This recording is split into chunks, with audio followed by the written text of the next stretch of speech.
All right. Well, welcome everybody. My name is Kyle Dzintars. As I mentioned, I'm a senior counselor from the SUNY Oswego Counseling Center, and I will be talking about navigating team conflict through communication. My hunch is you are here because you are part of a team, and I think dealing with conflict as it arises is sometimes really challenging, both on our individual mental health, but also sometimes on our group well-being. And I want to make sure that we cover at least some things that are practical and useful for you. So I've got some polls, some handouts, and then I'll ask for people to chime in occasionally as we go.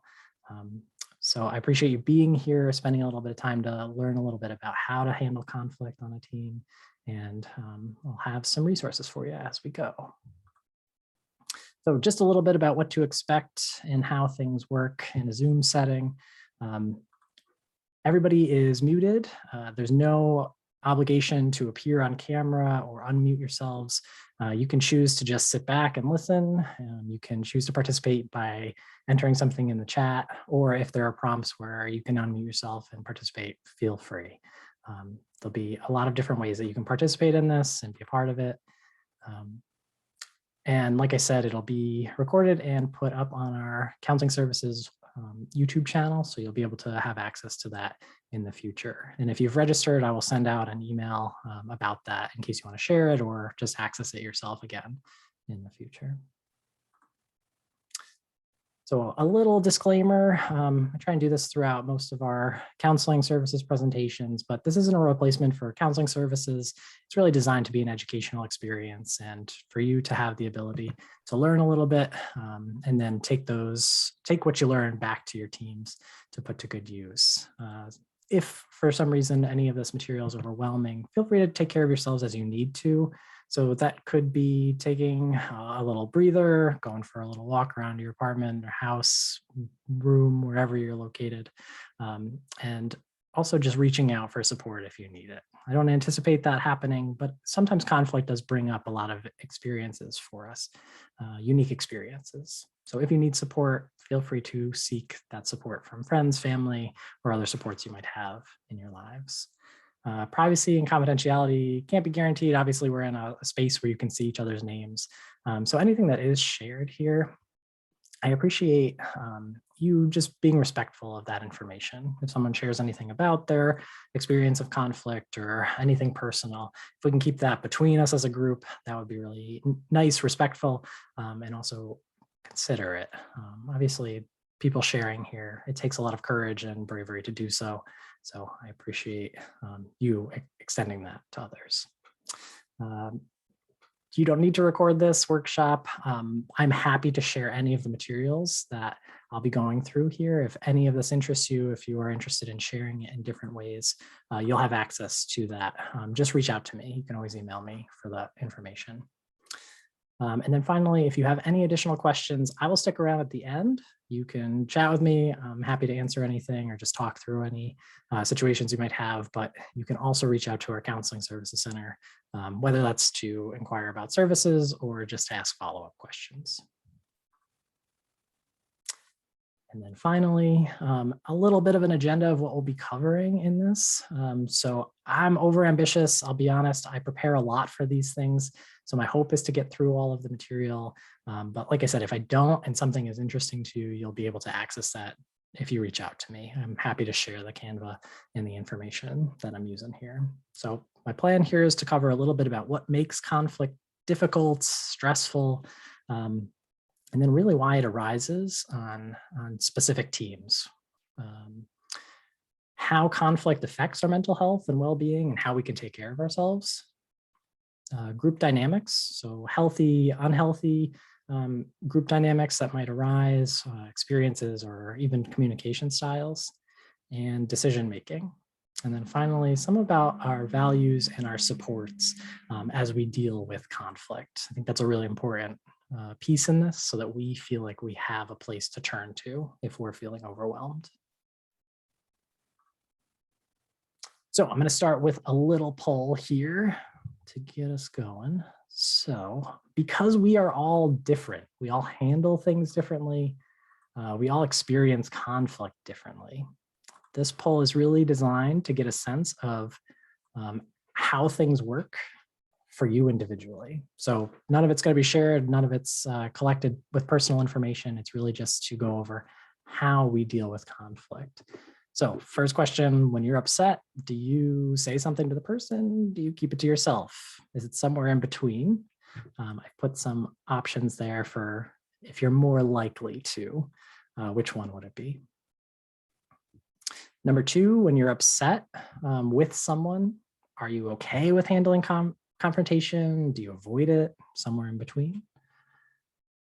And then number three, when you're in a conflict, are you the one that has to resolve it right away? Do you need time to process and then come back to it later on? And then finally, do you experience some degree of maybe struggling with knowing where you stand with people? How often does that happen? So you can take a second, answer those. I would appreciate it. I'll give you a second.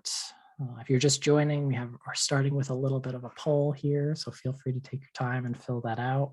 Just getting a sense of how people feel when they're navigating conflict, how it is for everybody.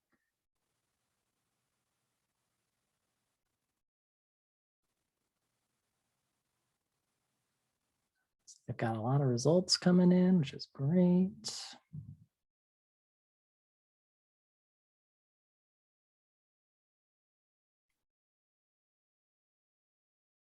Okay. So I know that we all seem to like nuance and having a little bit of flexibility with our answers. Sometimes it's hard to commit necessarily to a specific choice. So I see a lot of people in the middle, more likely depending on the situation, which I think is reasonable, right? Like sometimes we're comfortable with the person we're in a conflict with, sometimes we're not. So it seems pretty split here.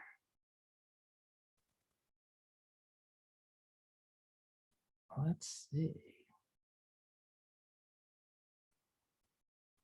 So my answers keep rolling in here. So for number one, so far we've got about 44% who say it depends, they're more likely to say something if they're feeling upset. And about 35% also say depends, but more likely to keep it to themselves. So a little split there.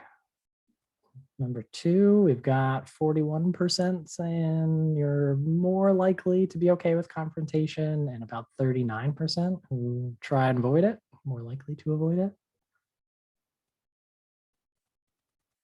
Number three, 39% says you're more likely to try and resolve it right away. 29% say you need a little bit of time, more likely to have more time.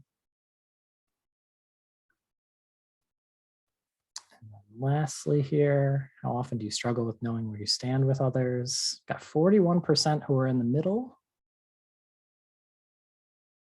And about 20% say frequently, 22% say rarely. And then we've got some extremes there. So a big split on how we handle conflict, how we feel during conflict, and what we're going through. So I think that's pretty telling for maybe where we all are as a group together, but even in our individual groups, right? Like we all have different experiences of what issues arising feels like and how we handle that. So we're going to talk about that because that is a huge barrier to our communication and dealing with conflict. And sometimes a big reason why conflict is so uncomfortable or so damaging in our groups. So I appreciate you all filling that out. I will leave it open for now. So if anybody hasn't gotten to it, I'd love to kind of see what that looks like at the end. But I really appreciate you sharing your experiences of it. So for this, I'll take any kind of information in the chat. If you want to unmute and say something, you can either unmute or just like raise your hand and I can unmute you. But what do you feel like causes conflict on the teams that you're a part of? Are there any major reasons why conflict arises or any themes to that conflict?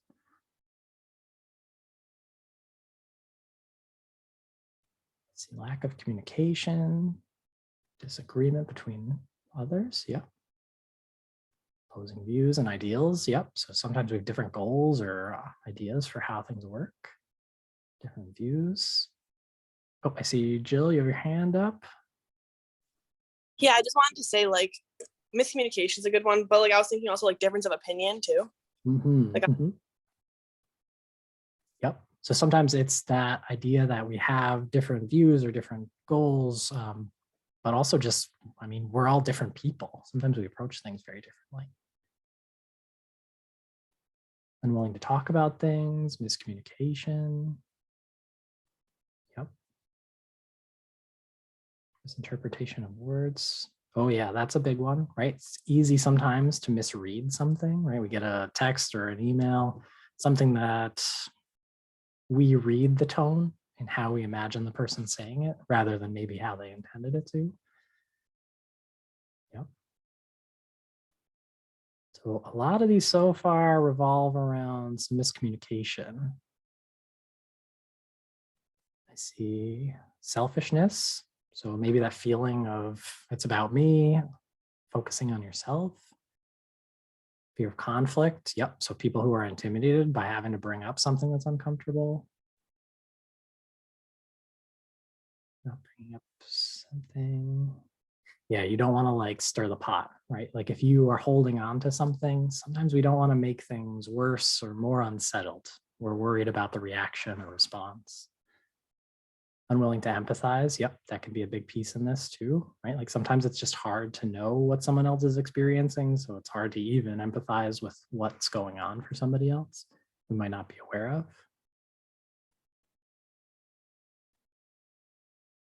Great. Thank you so much for sharing. I think those are really important pieces in this, which we'll talk a little bit more about. And then part two of that, what makes conflict difficult? So for you, if you struggle with conflict or you find it really uncomfortable, what is it about it that makes it hard? An ability to take accountability for actions, right? So like owning up to things can be really difficult. Fear of upsetting others. Yep. Anxiety, right? So like fear, stress, having to find the words to communicate. Miscommunication. Yep. Definitely makes it difficult. Yep. Yep. So yes, just trying to keep the peace. You don't want things to get worse than they are, even if they're not great in the moment. I see someone with their hand raised. Is it Dylan? Yeah, I was just gonna say for a lot of people, it's the fear. I feel like it's a fear that if you get into a conflict with this person, your relationship with them might end. If you have like a good one, depending on the situation. Yeah. Yeah. So the fear like that, there's a lot of at risk. There's a lot at stake when it comes to sharing how you're feeling or what's going on. Is this going to be like something that breaks a relationship? Having to express yourself emotionally. Yep. So a feeling of vulnerability is really tough. Like we're holding on to a lot of feelings. Sometimes it's not easy. Fear of escalation. If things, the reaction might be really strong.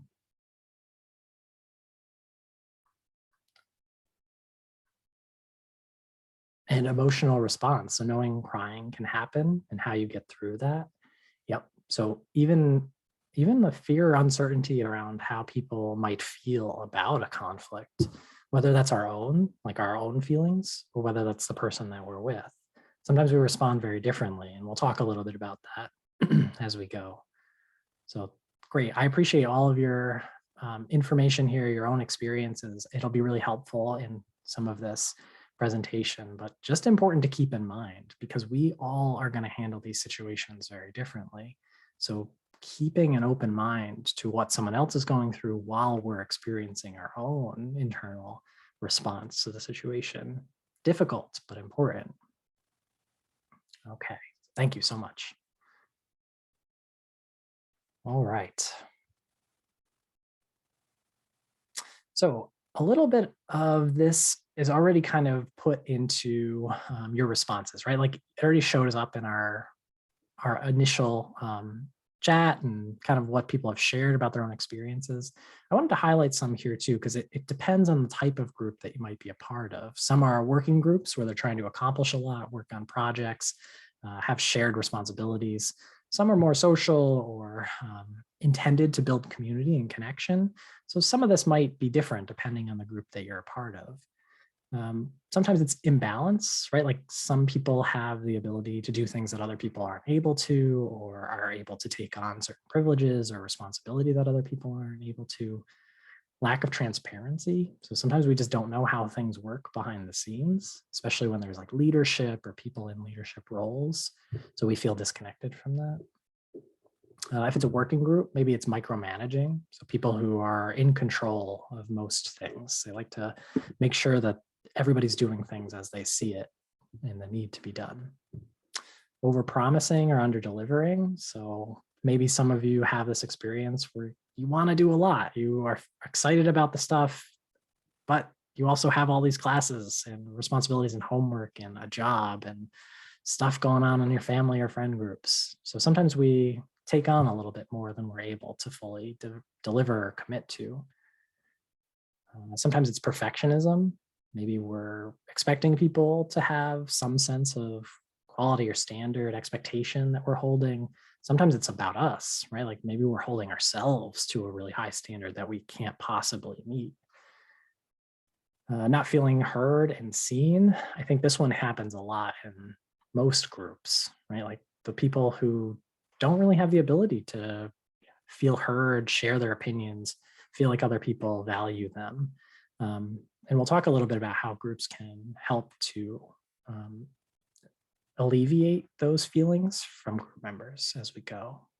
Shaming, so any situation where people feel embarrassed or are put on the spot or shamed in some way that's really embarrassing.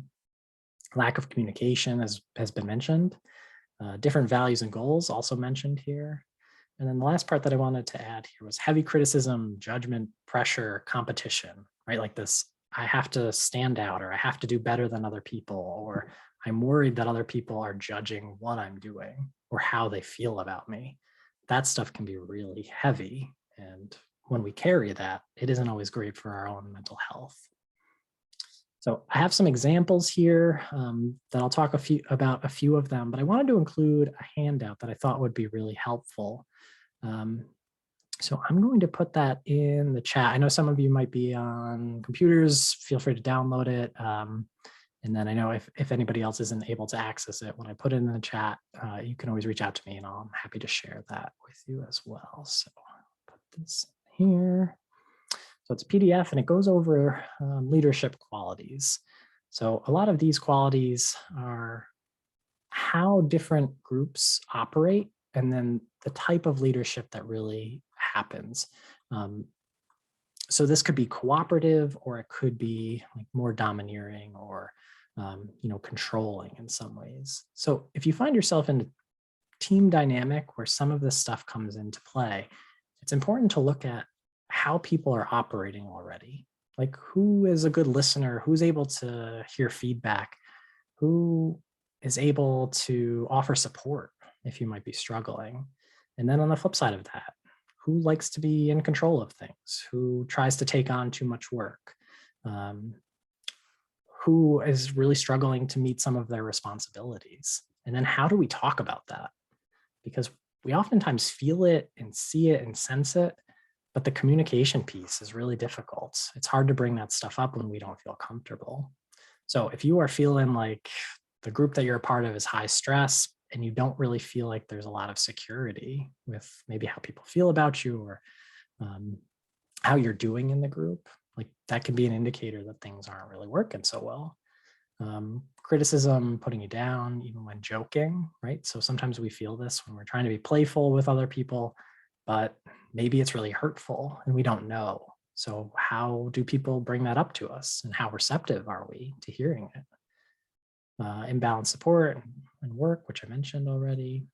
Is competition for praise or getting credit. Like sometimes this drives us. If we want to be successful or ambitious, we have a lot of goals. We want to make a lot of good things happen. Sometimes we really compete for that. We want our ideas to stand out. And sometimes in the academic world, that's really emphasized, right? Like, how do you stand out from your peers?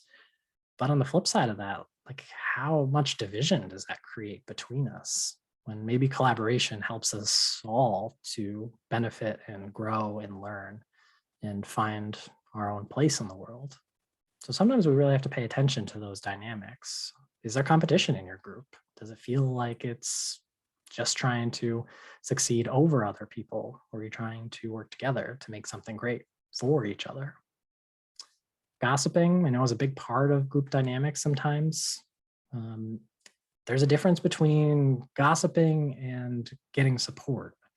And sometimes that's an important distinction here, because obviously, like, you have feelings about what's happening in your group, maybe with a specific person or their group dynamic.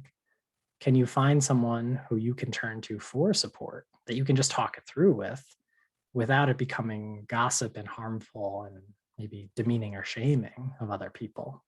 Because of course, we all need to vent, we all need to talk things through to get to a perspective that's really helpful, but sometimes it's hard.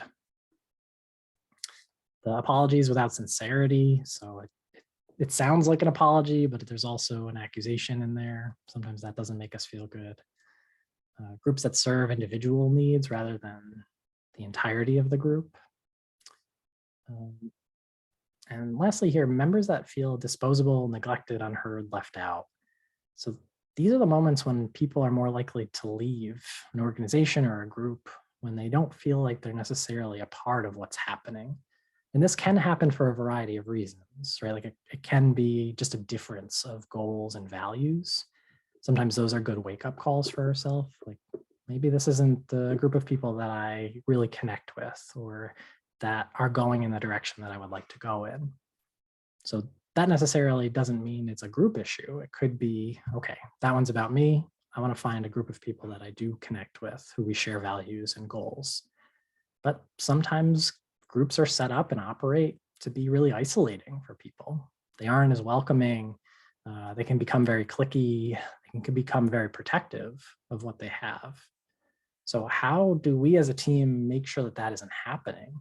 Because obviously the goal of groups sometimes is to be very welcoming and grow and create a sense of community, because you all ended up in a group because you wanted connection of some kind. So how do we make sure that people feel a sense of connection? So the leadership handout can be really helpful to talk about in your teams.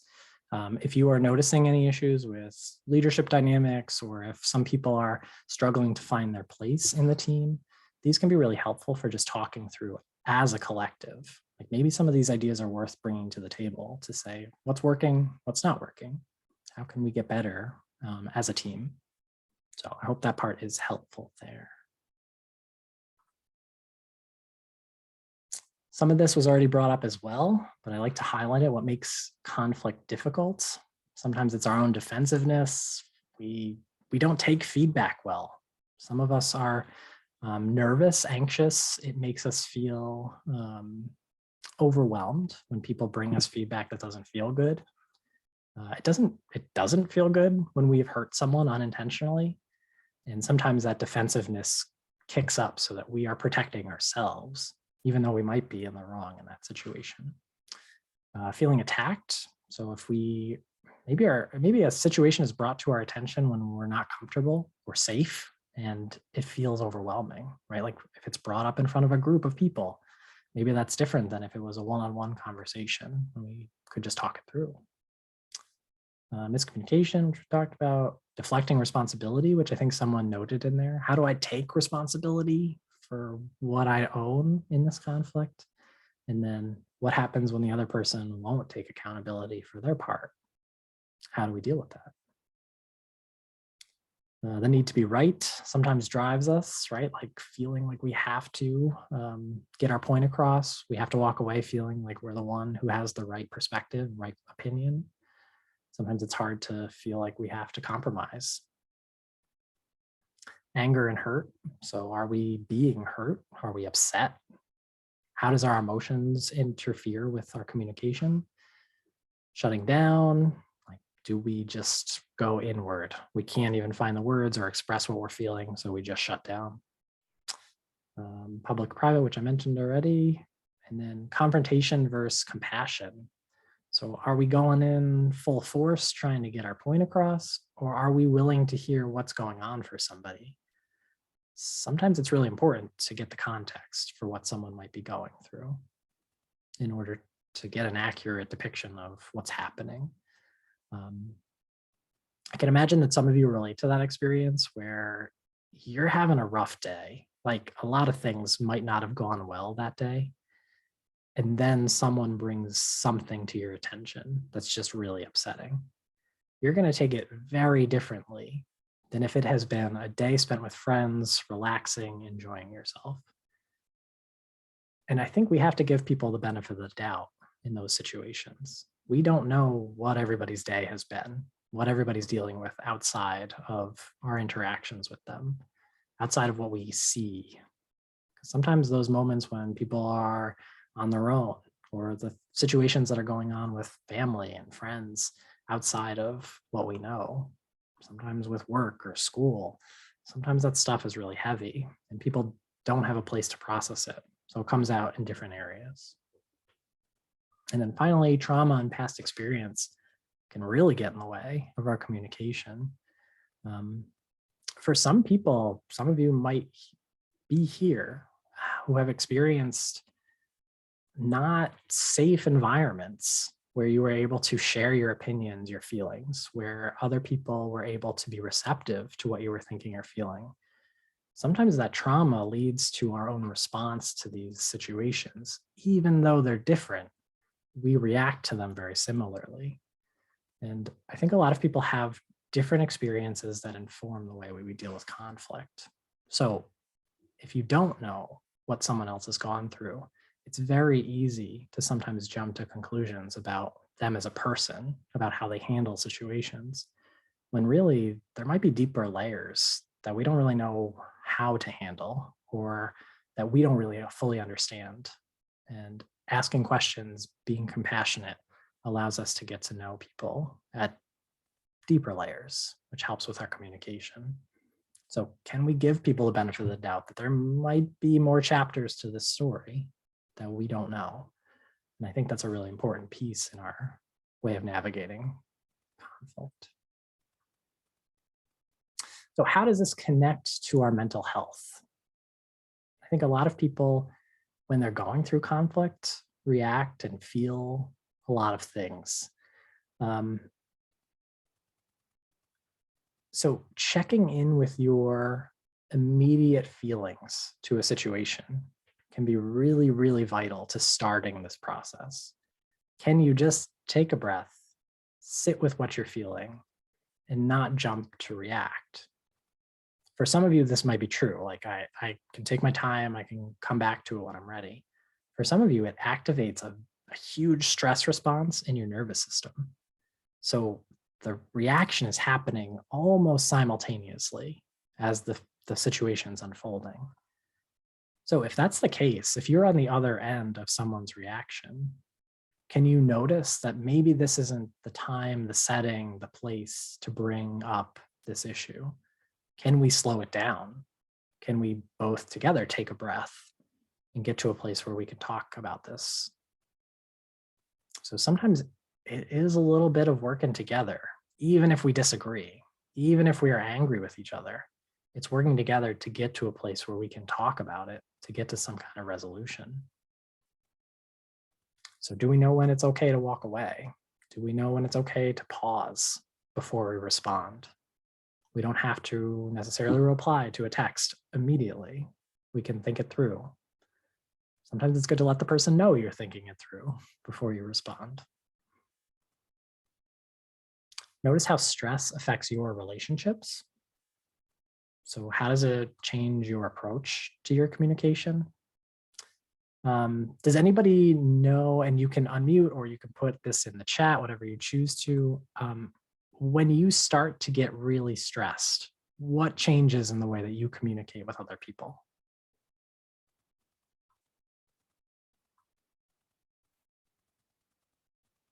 I know for myself, I struggle to find the right words to say. But how does stress change the way that you interact with people? Short-tempered, disappear completely. Yep. So like, I'm out of here. I can't deal with this.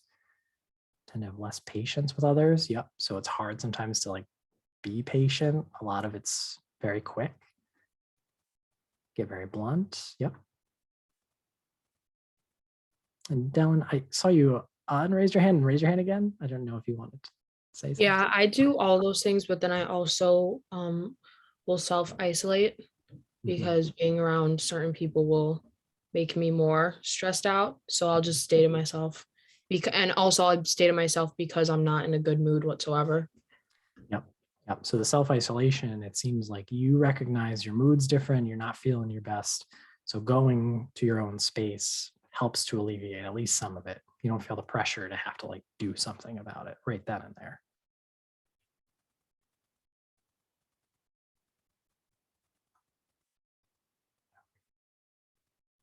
And so people respond to this very differently. And I think it's hard sometimes when we are overwhelmed to know exactly what to do. Sometimes our thinking isn't clear. We're overcome by those emotions and kind of the feelings that we get. And oh, Dylan, did you have something else? Yeah, I know another thing too, depending on the situation, like I might just like cry if it's with my friends or like alone, like I'll like cry. Or when I'm stressed out, I also eat like lots of junk food, or sometimes I'll talk to my friends. So I'll either like self-isolate or like and cry or like cry to my friends and stuff like that. Yep. So you find like different ways to let yourself feel what you're going through. So sometimes it's the emotional outpouring, like sitting and crying, letting some of the feelings come out. Sometimes it's looking for those ways of coping with what you feel. I know those comfort things in our lives can be coping for a lot of people. Eating, like watching shows that we're familiar with, listening to music, walking, all of that stuff becomes different ways that we deal with it. So thank you for sharing your experiences. And so I wanted to bring up here a little bit. Our nervous system is complicated, but one thing that really happens that affects our mental health is this sense of connection and isolation. So sometimes when we choose to take space for ourselves, that's a good thing, right? Like maybe we just need a break, we need a breather, we want to sit and think through something before we jump into anything.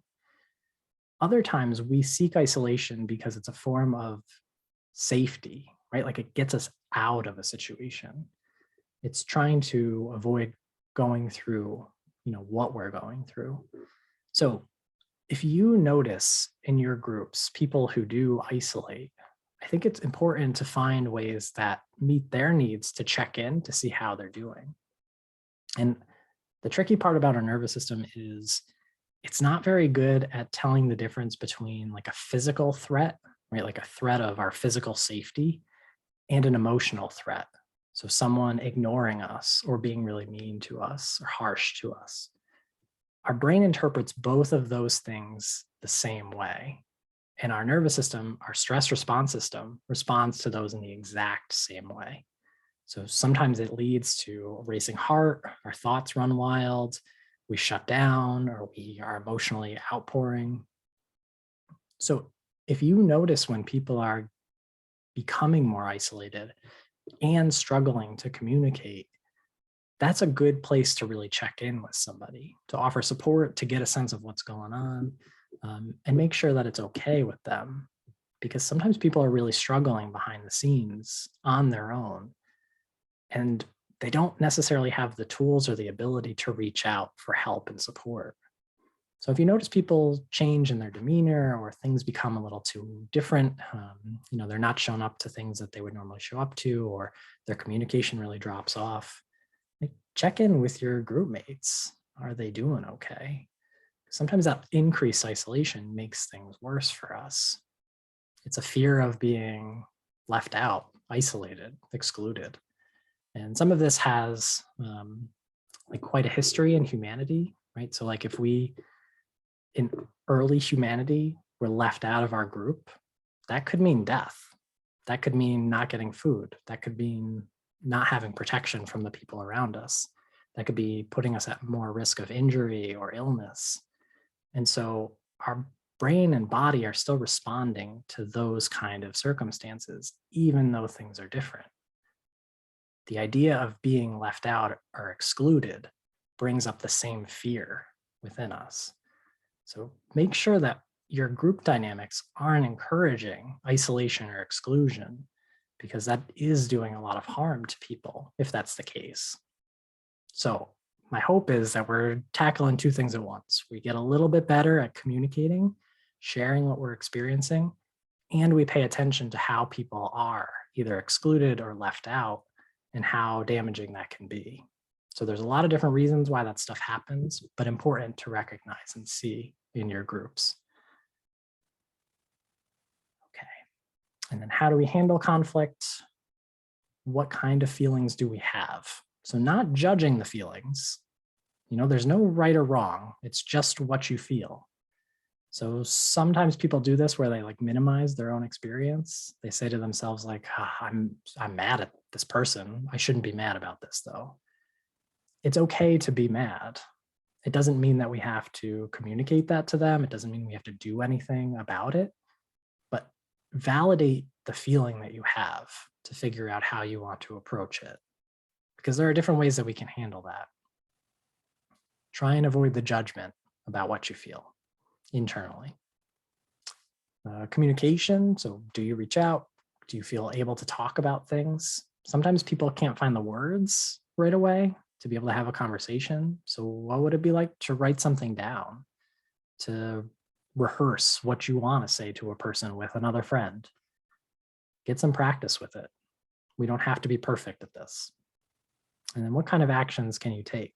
So could that be self-care, taking care of yourself, going for a walk to clear your head, or doing something enjoyable so that you bring your own stress down? Or is it taking action to set up a meeting to talk about something, to communicate with another support system? And then finally, who is your support outside of this specific relationship or connection or group? Do you have the ability to reach out to other people? So all important questions to ask yourself, to talk about within your groups. And I wanted to put in the chat another handout here. One second, if I can get it. So this one is specifically for strategies that you can use when you're navigating relationships, conversations, and basically some of the tools that you want to use while you're having those conversations. So in this one, you'll see focusing on the problem and not the person. So avoid those accusations or blaming conversations. It could be using reflective listening. So can you show someone that you hear what they're feeling and what they're thinking and what they're experiencing? I statements. So sharing your own perspective. I felt this when this happened. I'm worried that. It becomes less about the other person, less about what their responsibility or what blame might be, more about what your internal experience is. That can help to keep the peace in those conversations. Know when to take a time out. So can you walk away? Can you take a little breather? Can you go get support and come back to the situation? Can you make sure that you are able to share what you experience rather than just keep it to yourself? And finally, working toward a resolution. What are we working toward? Is it to just improve our communication? Is it to get to a place where we're just civil with each other and that can be enough?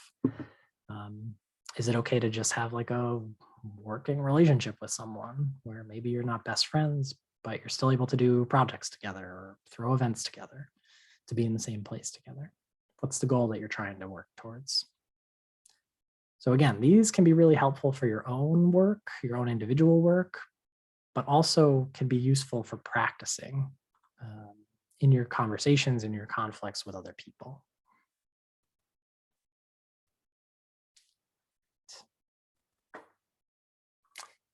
Keep rolling here. So what does a good group dynamic consist of? And I'm going to ask this to the group. Like, how do you know when things are going well in your group? Like, what's happening? What are you feeling? What's going on that's good? How do you know when the group is working?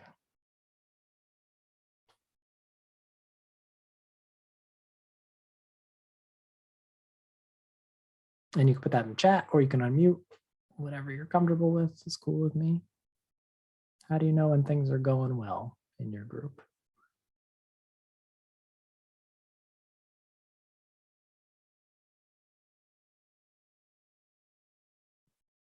Feeling supported? Yep. So you know that people are there, helpful.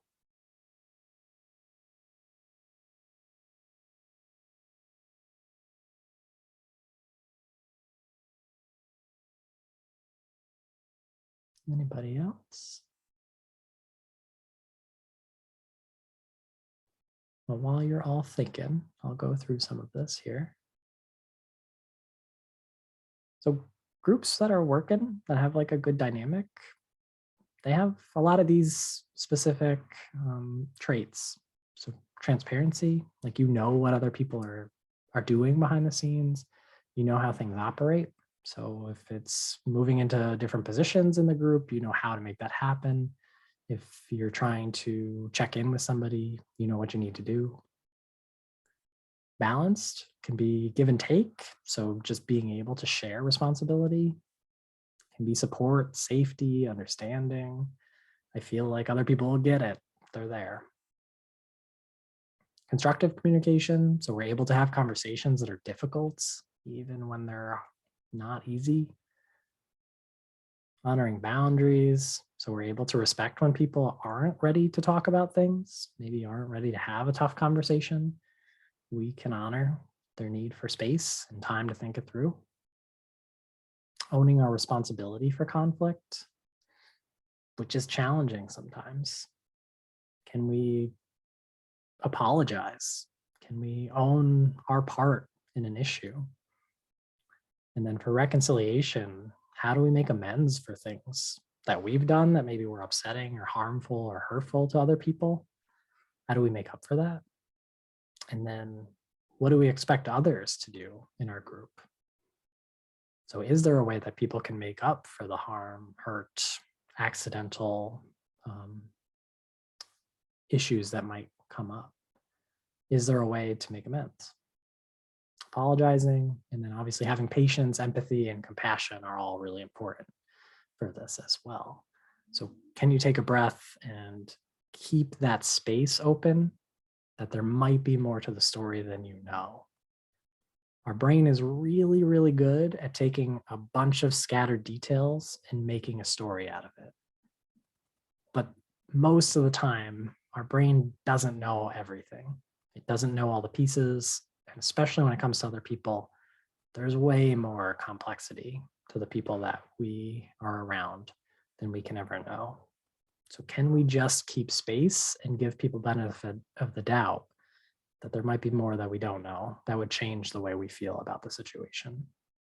Most of the time that's true. Sometimes it's hard.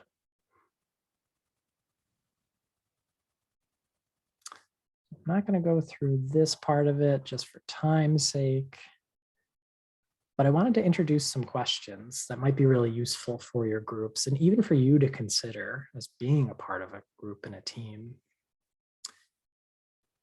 So as we explore how people work together and collaborate, we also have to pay attention to who's not being heard or seen in our group. There's a lot of different ways that people participate in groups and in discussions and conversations, in sharing their opinions and feelings. How do we make that the most accessible? So for some of you, you might be like, well, I expect people to show up to our meeting and be able to share their opinions, like voice them out loud. For some people, that's not the way that they feel safe to do that. They're very worried or nervous or anxious about what they're going to say. So can we have other opportunities for people to share their internal feelings and thoughts? Can we do surveys of our team to get more ideas or to get a sense of how people are doing? Can we hold discussions where people are able to voice their opinions openly? Can we invite people to write to each other so that it's also addressed in a different form? How do we make communication accessible to everybody, especially those who are nervous and anxious and unable to voice them. What power dynamics exist in the group? So are there issues with leadership? Are there different dynamics that are going on that are affecting how people feel? Are there certain people who in positions of power are either abusing that or taking it in different directions or being overly controlling? And then how do we as a group address those concerns if they're happening? Is this something that's a shared leadership where we're all able to participate and be on the same page, on the same level? Or is this a hierarchy where there's leadership and protocol and procedures for things? A lot of that might be different depending on the group you're a part of. If a member has an issue with someone on the team or in a leadership position, how is that handled? This is a big one because I think as a society, we're really tackling with abuse of power in different ways. So how do we create an environment and a space where if people have concerns, they also have a place to feel heard? Sometimes it's easy for people in positions of power to abuse that power. So how do we make sure that we're making sure people feel supported, heard, valued, and acknowledging when things aren't working? If your team doesn't have some kind of protocol for that or some way of addressing those concerns, it's really important. So make sure that there isn't some kind of abuse of power or exploitation that's happening on your team. In what ways is our group influencing division and or collaboration? So are there certain areas of our team that are creating more division? It's hard for certain people to feel a part of things. Is there a reason for that? Is there distrust or uncertainty with how someone feels? Is there a history? Have you been through different types of conflict that makes it hard to collaborate? And then what can we do to make sure that it's not impacting either the work we're doing or the community we're creating? How do we make sure that we're working together to build something? In what ways is our group influenced by systems of exploitation and abuse of power? So sometimes we inherently have picked up some of these dynamics. We've been influenced by them. So are we continuing them, continuing to do things as they've always been done? Or are we challenging that to make things more inclusive, to take care of each other and build community? That's a big part, I think, that I want to communicate here is like, we've started to look at mental health a lot more in our society, but we've also made it more about the individual when really it is a sense of community. Mental health and well-being isn't just up to the one person. It is up to all of us to make sure that we are supporting each other, we are checking in with each other, we are there for each other. So is the system that we've created, the team that we've created, the group that we've created, is it helping people with their mental health and well-being, or is it causing harm, either unintentionally or purposefully? And then how are decisions made? So with leadership, is it just certain people who can make decisions? Is there some kind of voting process? Does it involve small teams who agree or choose certain things for the big group? Is it individuals? So certain people make certain decisions, or is there some kind of consensus? Are we able to talk it through? So all these things are really important to discuss and kind of plan out on your teams. And as you're listening to this, maybe you're even starting to look at how things are done in your individual teams. So how can you support each other and have communication about that? Sometimes it's good to just bring it to an open space where people can talk pretty openly, share what they've gone through, share their experiences, and get to a point where it's not necessarily taken as a personal thing, but as how can we make this different or better for everybody? Skip that part for the sake of time. And then lastly, how are group members taking care of themselves and supporting each other? So we all have our own individual work that we're doing, right? Like those self-care activities and directives and things that we have for ourselves are incredibly important. That's what helps us to come back to difficult moments, right? Like we feel like we can rest and we have tools that we can use and we have support that we can talk things through. But it's also taking care of each other, supporting each other. How does time away from your group feel like? What does that tell you about like your involvement in the group or how things are going for you? What values drive your group's purpose? And does that match your own? Sometimes we have a very different set of values and goals for ourselves. I can imagine some of you joined whatever team you're a part of in order to get some sense of connection, to be a part of something. Some of you might have done it for community service, like giving back to other people. Some of you might have done it to improve your resume, give you a better opportunity moving forward in the future. So there's a lot of different reasons why we show up to things. Does it match the group dynamic? Or do we feel like it's dramatically different? And maybe there are other ways we can hold true to our own values. We talked about this. What does accountability and reconciliation look like? Are boundaries clear and are they practiced? Do people have the ability to set boundaries on your team? Or is that something that you really discourage or don't respect or honor? Making time for tough conversations. So if things have been stewing, can we give space and time to work through it? I know a lot of stuff happens behind the scenes or in small bubbles on teams. It's hard sometimes to feel like we can find time in our meeting to have a difficult conversation, to feel like we can all feel comfortable having a difficult conversation. But we really learn, grow, and come together when we have those difficult conversations. When we listen to what people have to say, even if we don't agree with it, and we can address it together to build community and connection. It's not comfortable a lot of the time.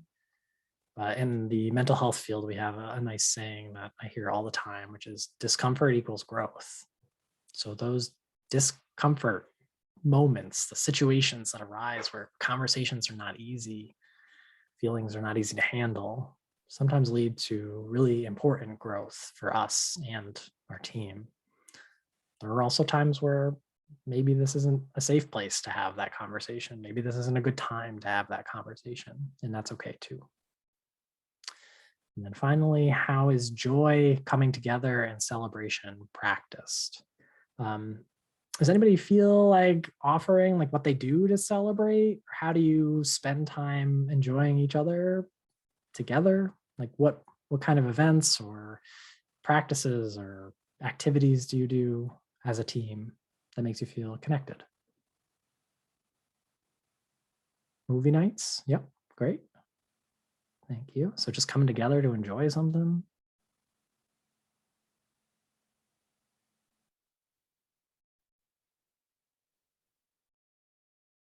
Dunkin' trips, yep. Nice. So little trip to Dunkin', Jackbox TV night. Yep, super fun. Love some Jackbox.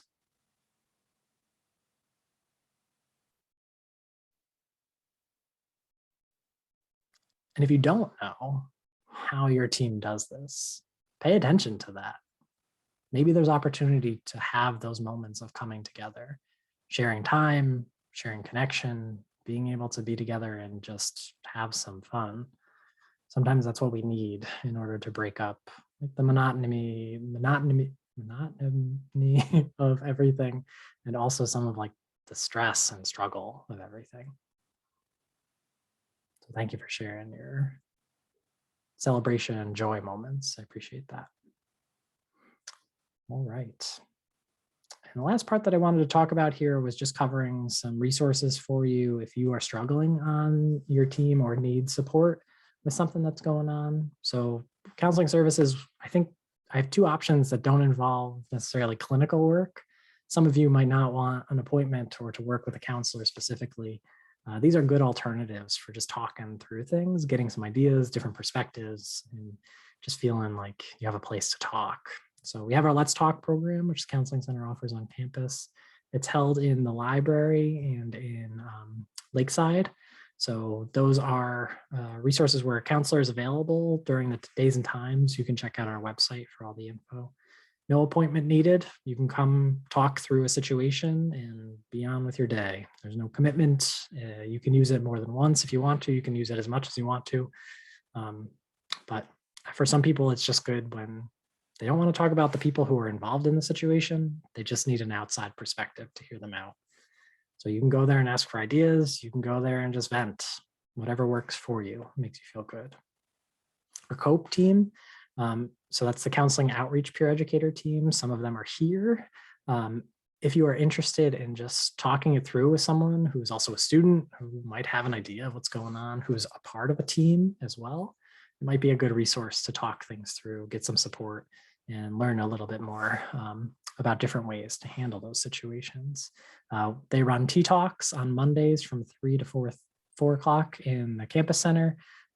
So feel free to stop by. We also take requests and do all kinds of events on campus. So you can reach out to them if you're interested in that. Also, we're taking applications if you're interested in being a part of a team that talks about mental health and focuses on the campus's mental health. Applications won't be due until April 15th, so you've got a little bit of time. But if you're looking to be a part of a team that's working together, do some cool things around mental health, feel free to apply or reach out to me to ask some questions if you're curious. And last but not least, just some basic counseling center information. And I would really appreciate some feedback on this. If you have a couple minutes to complete just a basic survey, you can see the QR code there. You should be able to access it on your phone. It'll ask you to log in to do that. But I would love to know how this was, what your impressions was, if it was helpful or unhelpful. It helps me to know how I'm doing with this programming. But there is all of our information. And I appreciate you all being here to talk a little bit about this. I'm happy to stick around and answer any questions. If anybody has anything that they want to talk through, I'll be here. Otherwise, I appreciate your time, your patience with being on Zoom, and we're here if you need us. So thank you. Thank you. Thanks for being Thank here. you. Thank you so much. I'm glad that was good. Thanks.